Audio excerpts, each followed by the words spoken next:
কিসে রিজিক বাড়ে, কি করলে রিজিকে ভরপুর বারাকা হয়, রিজিকের চাবিকাঠি কোথায়, কোন পথে চললে রিজিকে ভরপুর বারাকা হবে, আমার জীবনে বরকত নেমে আসবে রিজিকে, এটা জানতে মনে যাচ্ছে না আমাদের?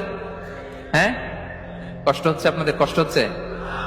তাহলে কি করলে রিজিকে ভরপুর বারাকা হয়, কি করলে আমার জীবনে ভরপুর বারাকা নেমে আসে, এই পয়েন্টটাতে আমরা একটু আলোকপাত করি।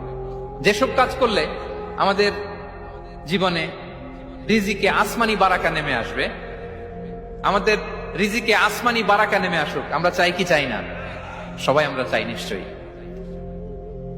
যে কাজ করলে রিজিকে আসমানি বারাকা আসে, এর এক নম্বর হচ্ছে তাকওয়াল্লাহ, আল্লাহর ভয়। আল্লাহ তাআলা বলছেন, ওমাই ইয়াত্তাকিল্লাহা ইয়াজআল লাহু মাখরাজা ওয়া ইয়ারযুকহু মিন হাইসু লা ইয়াহতাসিব।